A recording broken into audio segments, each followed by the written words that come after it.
Good evening, ladies and gentlemen, and welcome to It Is Real. My name is Bill McFerrin. And I'm Ron Bagwell. And tonight we have some amazing film footage of an event which took place in eastern Washington last fall during the hunting season. This is some actual film footage of a creature that we cannot identify whatsoever. After viewing that film, Ron and I, actually went over to the site to do a little investigation, and what we came up with was quite extraordinary. We'll be showing some things that we found here later on the show. But before we go on, I would personally like to thank TCI Viacom for picking up our show for the fall season. They've been a great bunch of people to work with. Yeah, and I agree 100%, Bill. And we need to start earning our pay right now. So Don, if you could roll the film clip of okay. Okay, I'll give you a little bit of backdrop about what happened here on the trip last year. This film was submitted by a viewer, one of our viewers, and it was of a hunting trip that took place last fall in Okanogan County. He encountered something that was very strange and not human-like whatsoever. He happened to have his video recorder with him when he was there, and he got some amazing film footage, and we're going to be showing that to you tonight. Now, this is a beast that you've probably never seen anything like. It's not like a Sasquatch, but I don't know. You be the judge of it. We're going to let you see the film, and then we're going to be taking some calls if you have some questions about it, and then we're going to be moving on to other things here. Yeah, we're having just a slight bit of technical difficulty here, but what we would like to encourage all our viewers to do is get ready to call the number, which is going to be on the screen here in a few minutes. We'll be flashing it up on the screen. As soon as you see this, I'm sure you're going to want to call. So go ahead, Don, and roll the film. Okay, now we're ready.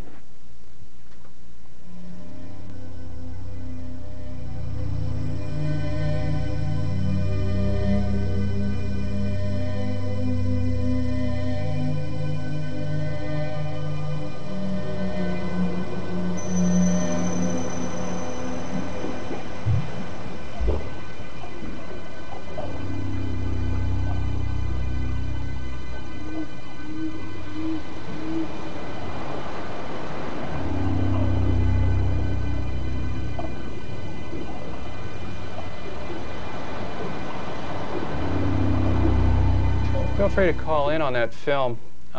It's quite a beast. I've never seen anything quite like it. Well, I haven't seen anything like it either. It's quite an amazing film. I think we should start taking some calls right now. We're looking for some really good questions tonight.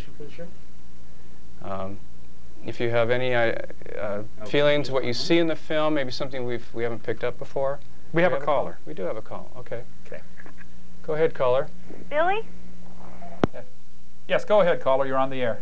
Yes, I'm wondering, how come the beast doesn't have any clothes on?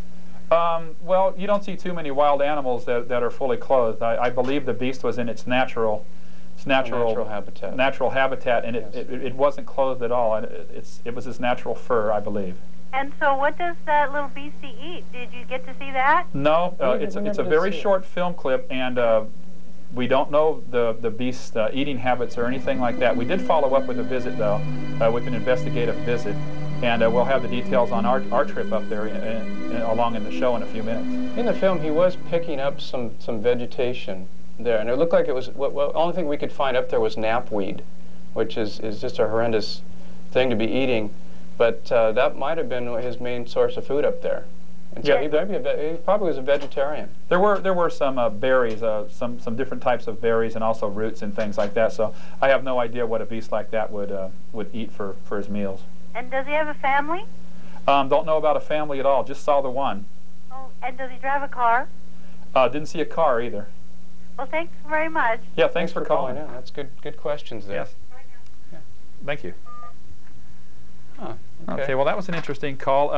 Yeah, what happened on this original trip by the hunter was he took his video camera up there with him, not expecting to use it on the hunting trip, and the battery, of course, was not fully charged, and so the amount of film that you see that the hunter took was actually just 30 seconds or so worth of film. Yeah, what we had was just very short, but just enough to see what it was. And he reported it to us and sent in the film clip to us, and then we mounted an investigation ourselves. Bill and myself did, and what we found was absolutely amazing. We came up with some with some footprints, plaster cast footprints, and also hair samples, and also some audio sounds that we believe was the sounds of the beast that were made during the night. Just a moment. Do we have another call? Okay, do we have another call? I think we were ready for another call. Okay.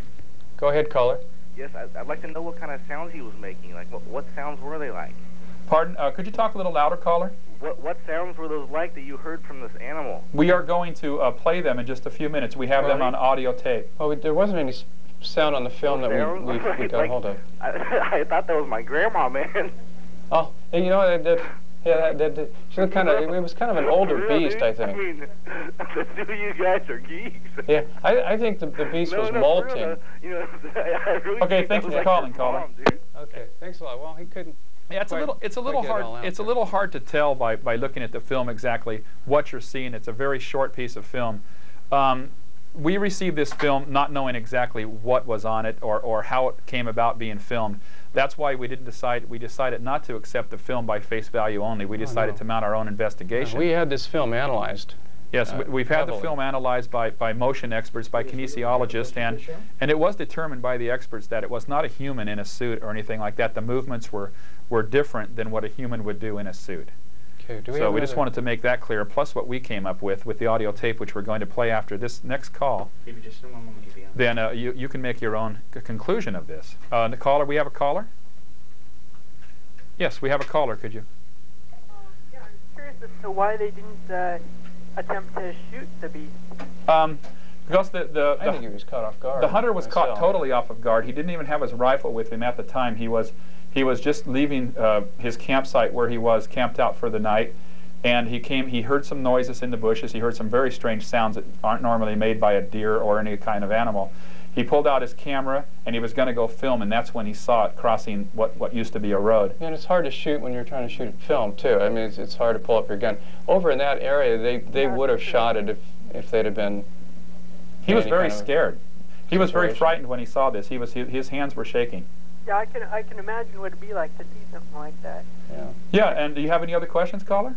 Nope, that was it. I was just curious as to why, because I know if I had a chance, I think I'd try and shoot it. Oh, yeah, a lot of people would try to shoot it, but I think if you're in the situation at the time, you probably wouldn't be thinking that clearly. Yeah, and I think this beast wasn't that threatening to the guy either, though. It'd be more of interest to capture him live, I think, than to shoot him. Yeah, it'd be nice to get out of the mentality. I hope not everybody has that of wanting to shoot everything they see that they can't identify.